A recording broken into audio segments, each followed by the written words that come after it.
Hey, the internet, y'all got us all the way up. We met that dude, Duke the Jeweler, the night before. We was gambling. The next day, dude followed us to the concert.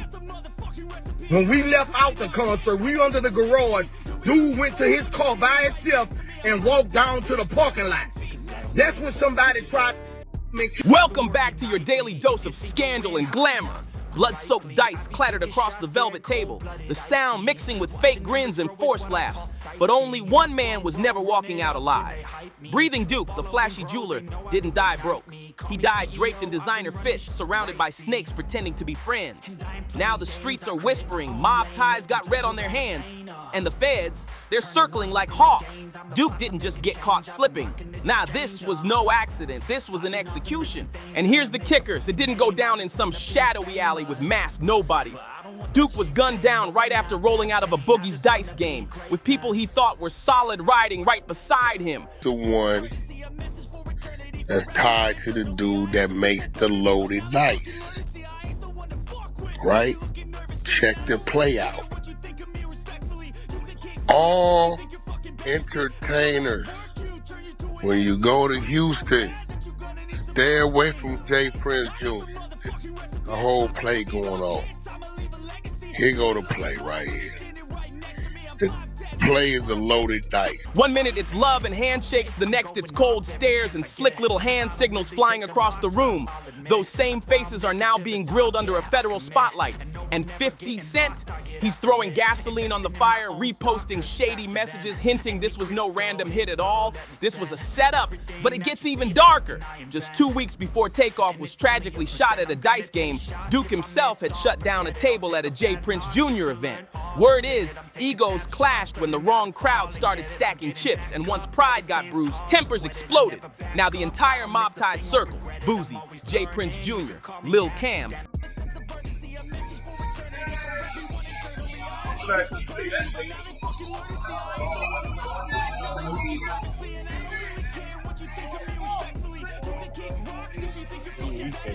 Man, Lord, you supposed to be mad. man, about drop it. Oh, you mad? Oh, good. That nigga gonna have $1,000 on there. Is sitting dead center under the microscope. Every move they make watched, every whisper dissected. What started as whispers in the dark has blown into full-blown street warfare. So how did it get this messy? Let's rewind the tape. What looked like just another dice game was really a death trap waiting to snap shut. From the outside, Duke the Jeweler was that man, a Chicago hustler turned king, flipping dreams into diamonds. But behind the sparkle came the setup. Duke wasn't out here handing out cheap chains to wannabe rappers. Nah, he was dressing the real power players, the industry movers who could shift culture overnight. His pieces were straight fire, his name climbing with every stone he set. So when Houston came calling, it wasn't for the vibes, it was for the money. Word is Boosie personally hit him up about a custom order, and Duke pulled up heavy, flexing that $1 million Louis duffel stuffed with his flashiest designs. He thought it was business, but it might have been a coffin in disguise. Now zoom in on that dice game because it wasn't no friendly roll. Leaked audio from Whack 100, yeah, someone deep in the streets, claims this table wasn't just dice.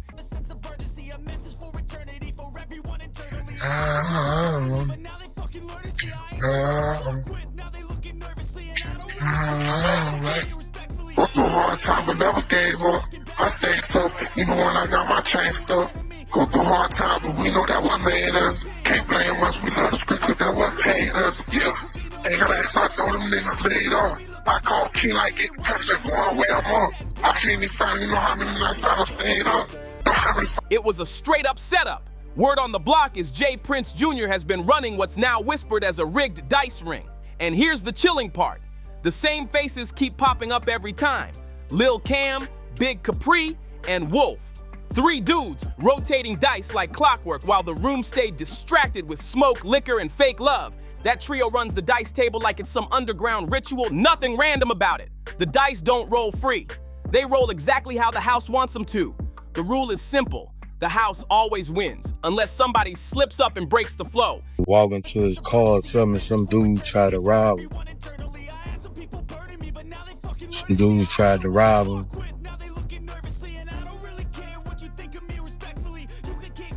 See some dudes that tried to rob me and walked off by itself, but I had just met dude yesterday.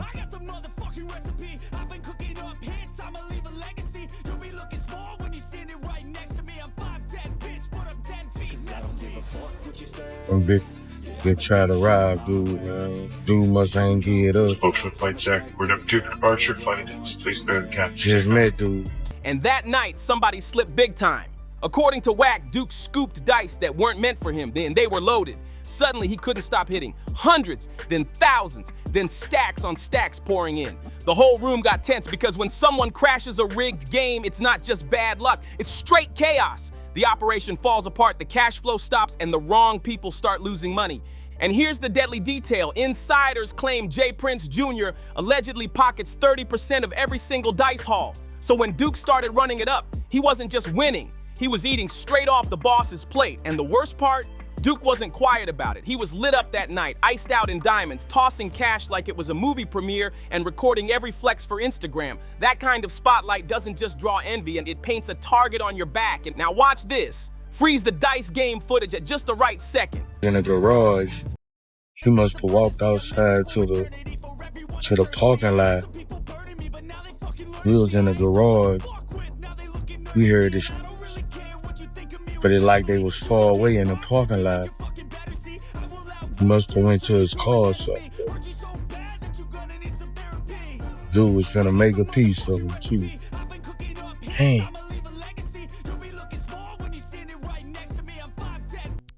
Boosie lets out a soft whistle. Barely there, but clear enough. His nephew snaps his head, eyes locking on Duke like a hawk. Then, almost too smooth to catch, a man in a red hoodie leans in and taps Boosie's nephew's arm, like some kind of coded signal.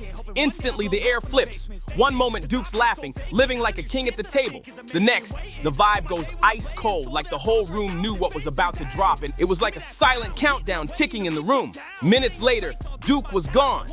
This wasn't paranoia. This was heavy tension you could feel. The body language, the quick glances, the sudden silence. It all screamed that the decision had already been made. And when you walk into a room full of people who've already chosen your fate, the air hits different. Invites him in. Act like you cover for him, hanging out, everything is cool. Let's go here, let's go there, let's go here, let's go there. He introduces the dice game. He got three right, who rotate the dice. Now these dice is loaded. Tell me it's a Wolf, Big Caprice, and watch this, and Little Cam are the loaded dice rotators, right?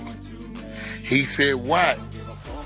There was a situation that occurred that a certain jeweler round and got past the dice on accident and was hitting all them for a couple hundred. They got irritated about that. I ain't gonna go too far into that story because, right, boom. The only way they could get their money back was however their money back.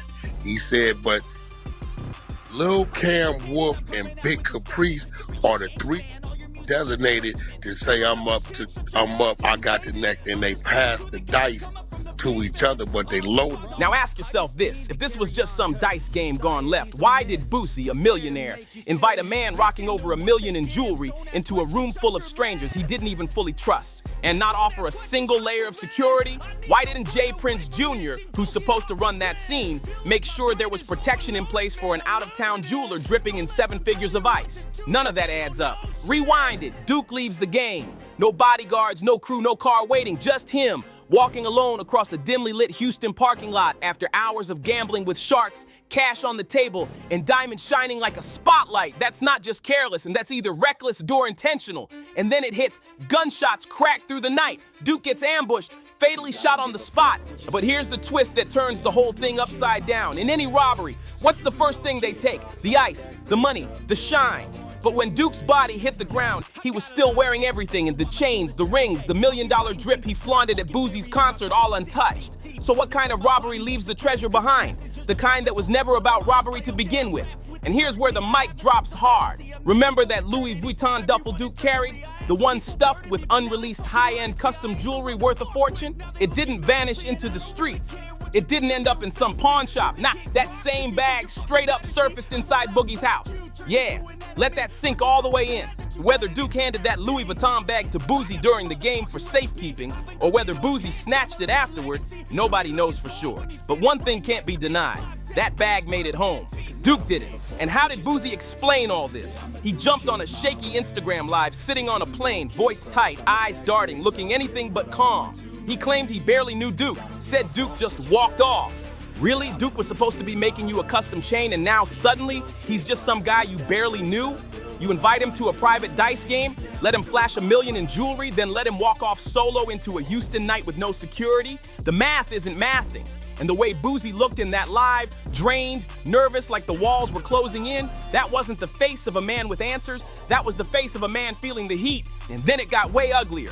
The feds, who were already circling Boosie for his other legal troubles, swooped in and made a big move.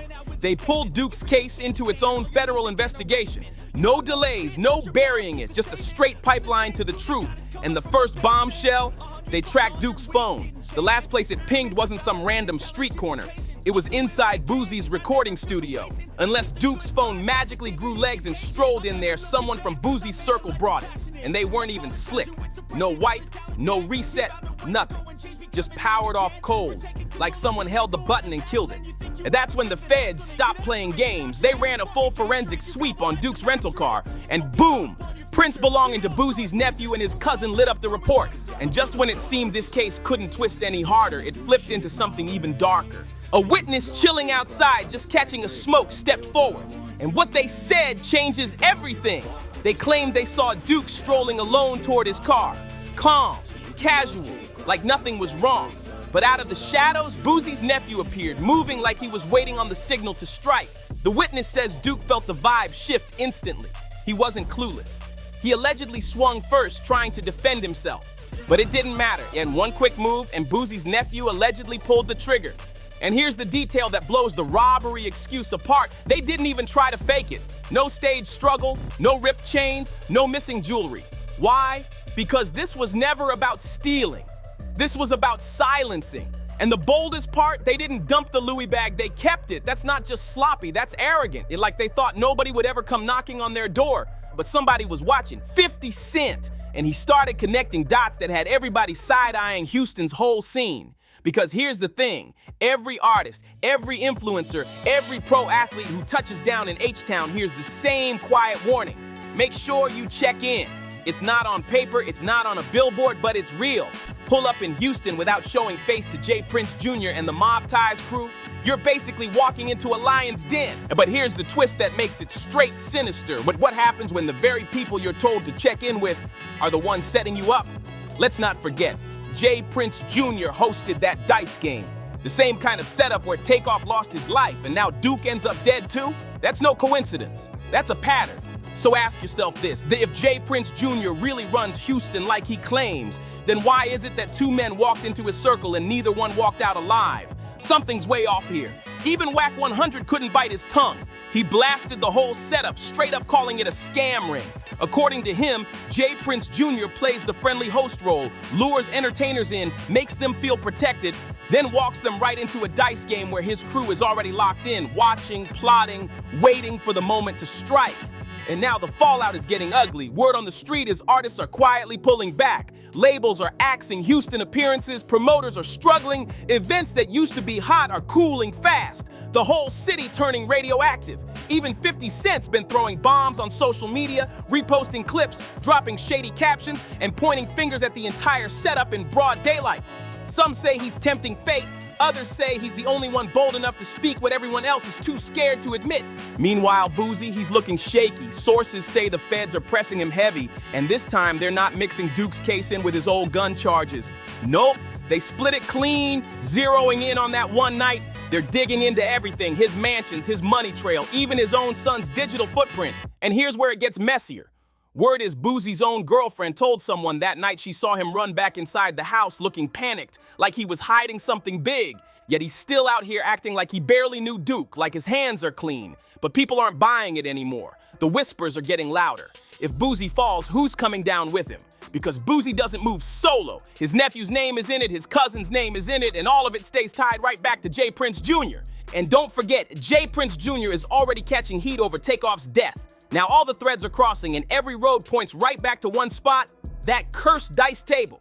And just when you think it can't get messier, it does. Even Finesse 2 Times, the same artist Mob Ties once pushed heavy, is switching sides. He used to shout out J. Prince Jr. in every interview, every stage appearance, but now, silence. No concerts together, no backstage hangs, nothing. The vibe shifted hard and fans knew something was off. At first, people thought Finesse just ghosted the crew, but then the whispers started leaking. Supposedly, it all kicked off over a woman. And not just any woman, but Finesse's own baby mama. Word is, her and her mother allegedly set him up, called the cops, and got him locked up for a probation violation. Real snake moves. But guess who stepped in to clean the mess? J. Prince Sr. himself. Behind closed doors, he pulled strings, made quiet calls, and just like that, Finesse was back on the streets in less than 2 weeks. But instead of playing it smart and laying low, Finesse went straight back to the same woman who allegedly lined him up. That's when J. Prince Sr. lost patience. He hit Twitter raw, no filter, blasting, "I told the homie to stay the fuck away from that woman if he loves his life, but the homie wouldn't listen, even after I stepped in to get him out of prison. Y'all better be careful thinking these women got your best interests at heart." And just when things couldn't spiral any worse, they did. Rumors started spreading like wildfire that J. Prince Jr. might have gotten Finesse's girl pregnant behind his back. Is it confirmed? Nope. But the fact people are even saying it, and Finesse ain't denying it, speaks volumes. Some fans tried to brush it off as messy internet talk, but others are connecting the dots. And to them, it looks like the same toxic pattern that keeps circling back to the Prince family. Junior's got beef with Takeoff's family. He's clashing with Boosie behind the curtains. Now Finesse is spiraling loud and messy. So the question hanging in the air is this: how many bridges can you burn before the whole empire collapses? Because here's the ugly truth. When your image is built on fear, silence, and flexing power, it only takes one person to flip. One artist, one ex-friend, one insider, and the whole castle starts cracking from the inside out. The silence isn't holding like it used to. The walls are leaking. The streets are locked in, watching every move. Will Boosie finally break and speak up to save himself? Will Finesse explode and spill everything in one outburst? Or will 50 Cent, who's been laser focused on exposing Mob Ties, J. Prince Jr. into making the one move nobody ever thought possible, breaking the code and saving himself? One thing's guaranteed, the collapse is already rolling. Those quiet whispers are morphing into loud bangs behind the scenes. Federal agents aren't just circling Boosie anymore, they've gone full throttle. His Baton Rouge mansion, his Georgia properties, his entire estate portfolio, all under surveillance. Every dollar, every signature, every hidden deal is being tracked. Boosie isn't just being watched, he's being monitored like a marked target. And it doesn't stop there. J. Prince Jr. is caught deep in the net too. Artists are pulling back, labels quietly backing out, and the industry buzz says, this ain't no rap beef anymore. This is smelling like Rico, and the temperature is rising by the second. Word is Duke's last moments might have been caught on tape, and if that video ever leaks, whether TMZ blasts it first or it plays straight in a federal courtroom, it's game over, checkmate. The whole house of cards comes crashing down in one brutal collapse. And if you enjoyed this video, don't forget to like, subscribe, and share to stay in the loop with all the latest tea. Hit that notification bell so you never miss an update, and I'll catch you in the next video.